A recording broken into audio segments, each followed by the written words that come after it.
그 새 아파트에 대한 수요는 그래도 그쵸. 예, 계속 이게 존재를 하는 거다 보니까 이게 새 아파트가 너무 안 나온다? 그러면 결국은 다시 공급 부족으로 인해서 이게 부동산 시장이 반등할 수 있는 뭐 그런 여건은 마련될 수 있다는 거죠. 네. 제가 이제 과거에 이제 건설업 애널리스트를 했던 그 경험상 공급자 시각으로 좀 저점을 좀 논할 수 있을 것 같은데요. 이제 우리나라 대형 건설사들을 보면은 이제 화면에 보신 것처럼 이제 오랜 기간 이제 주택 사업에서만 이익을 많이 내고 있는 현실입니다. 그러니까 대형 건설사들은 이제 서울 수도권 집값이 실적을 되게 좌우하는 편이거든요. 그래서 서울 수도권 집값이 우상향하면은 이 건설사들의 실적도 이제 영업수익성, 영업이익이 이렇게 막 이제 늘어나는 거죠. 그러면 네. 그 사업이라는 거는 네. 뭐 대표적으로 뭐가 있는 거예요? 주로 이제 해외에서 하는 뭐 플랜트 사업이라든가 토목, 주로 토목 플랜트 사업 쪽이죠. 요즘에 그게 없는 거예요, 일이? 그런 쪽에 일감이 있기는 하지만 그쪽에서는 이제 이익이 거의 안 나거나 오히려 적자가 계속 나고 있는 그런 상황이고 이제 주택 시장이 워낙 커지니까 이쪽 매출도 훨씬 커지고 이쪽에서 주로 수익이 나고 있는 장기간 지금 그랬던 상황이죠. 보시다시피 2013년처럼 서울 수도권 집값이 낮았을 때 건설사들도 이익이 거의 주택 사업에서 이익이 안 나다가 이제 집값이 계속 오르니까 집값이 오른다는 건 건설사 입장에서는 판매 가격이 오른다는 거잖아요. 그럼 당연히 수익성이 좋아지는 거죠. 그런 모습이 지금 이런 주요 이제 대형 건설사들의 어떤 실적에서도 확인이 되고 있고요. 다른 면으로는 이제 흔히 우리가 부동산 PF 이야기를 많이 하는데 부동산 PF 자체가 이제 예정 사업장과 현재 진행 중인 주택 사업 부동산 사업장들을 일컫는 거거든요. 그러다 보니 부동산 PF가 많다라는 건 예정 사업과 진행 중인 사업장이 많다라는 의미인데 이제 보시다시피 2012, 13년처럼 이제 집값이 되게 낮았을 때는 없어. PF 사업장도 되게 적었는데 그 뒤로 집값이 막 이제 우상향하니까 PF 사업장도 쭉 늘어나고 특히 최근에 워낙 화랑이다 보니까 2021년, 22년에는 이제 뭐 PF 사업장 규모가 엄청나게 커진 상황으로 볼 수 있죠. 그러니까 결국 이렇게 집값이 계속 높아져서 건설사가 수익을 내기 좋은 환경이 되면은 공급이 늘어나게 돼 있다는 거거든요. 왜냐하면 지금 집값이 이렇게 높아서 뭐라도 지어서 이 가격에 팔 수 있으면 내가 이익을 이만큼 얻을 수 있는데 맞아요. 저거를 남들만 저 이익을 맞아요. 가져간 걸 이제 민간 기업에서는 보고 있을 수 없죠. 우리도 해야 된다라고 해서 이제 뛰어들고 그런 식으로 집값 상승은 결국은 공급의 이제 확대로 이어지게 되는 게 이게 자연스러운 그런 모습이고요. 근데 반대로 이제 집값이 요즘처럼 이제 빠르게 하락하기 시작하면은 건설사 입장에서도 이제 오히려 수익을 내지 못하고 아니면 이제 거의 최악의 경우는 이제 적자까지 나게 되는 그런 모습으로 가게 되는데 왜냐면은 이제 집값이 낮아진다는 것 자체는 판매 가격이 낮아진다는 것이고 그에 따라서 이제 예정 원가율도 조정을 해야 되고 아니면 기존에 안 팔리는 미분양 같은 거는 또 할인 분양이라도 해서 팔아야 되니까 그런 과정에서 결국은 이제 수익성이 낮아지다가 급기야는 적자까지 나게 되는 거거든요. 그런데 이게 우리가 익히 브랜드를 들어본 그런 대형 건설사들마저 이제 적자가 나는 상황이면 이거는 이미 저 중소형 건설사들은 막 도산하거나 뭐 그러면서 산업의 구조조정, 재편 같은 게 있었던 시기라고 볼 수 있고 그렇게 되면은 이런 대형 건설사들마저도 이제 집 지어봐야 뭐 수익이 안 나는데 뭐하러 집을 짓냐 하면서 이제 그 사업을 점점 공급을 안 하는 시기로 들어가게 되죠. 그 대우건설 접었다고. 그렇죠. 그것도 어떤 그런 판단의 일환인 거죠. 이거를 끌어봤자 적자가 확대될 게 뻔하다. 그러니 나는 여기서 그냥 이 정도 손실로 맞겠다. 뭐 그런 결정을 했던 사례인 거죠.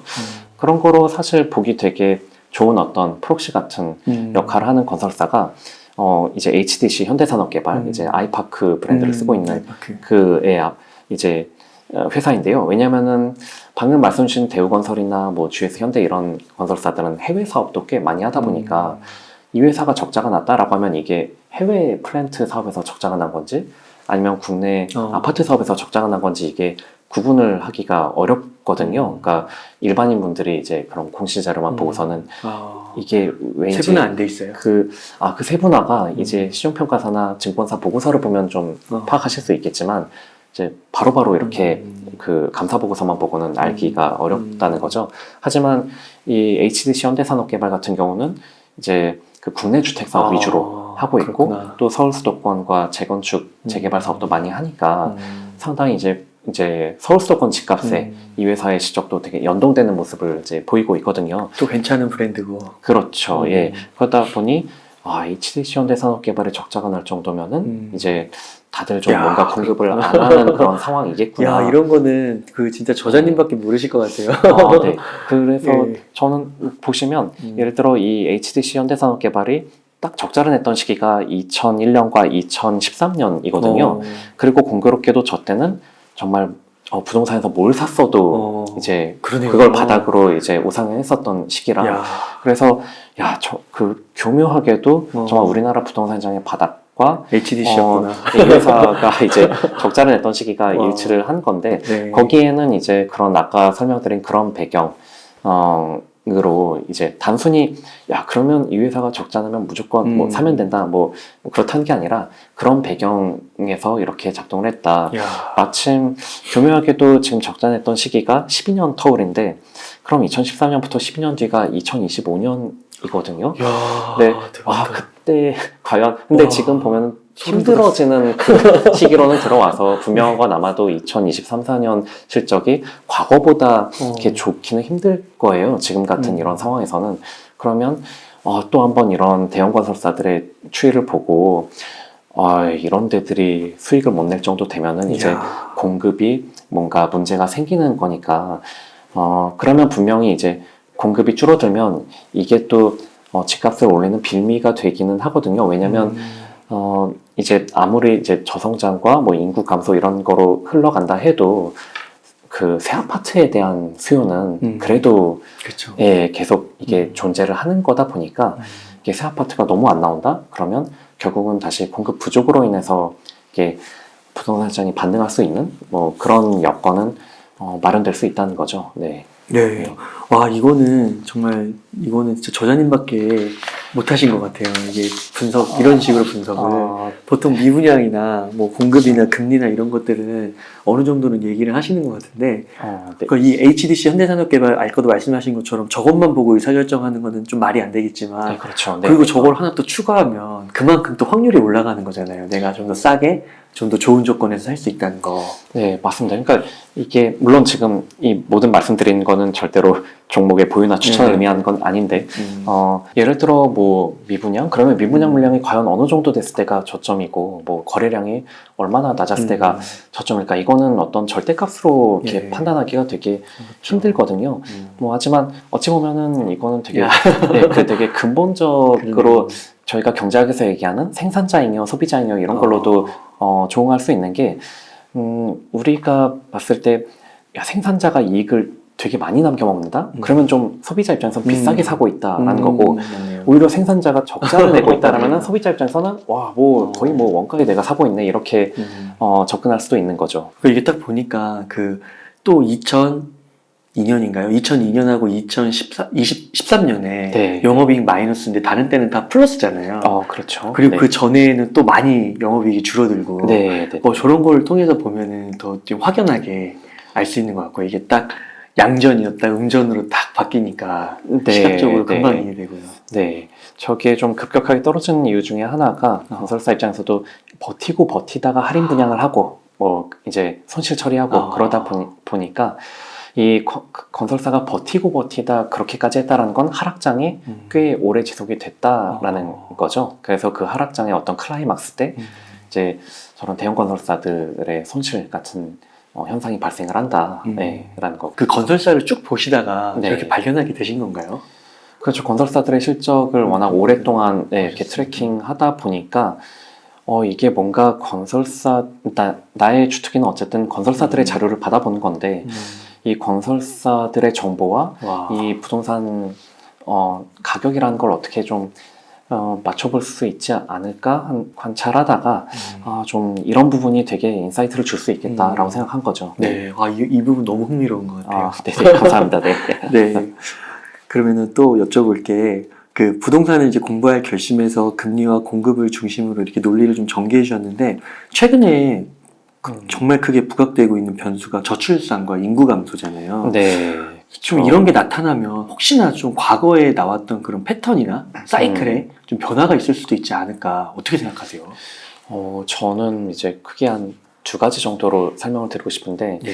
그러니까 여기 보시는 이 표처럼 이렇게 인구는 분명히, 그러니까 지금 20, 30대에도 과거 40, 50대보다는 인구가 분명히 적거든요.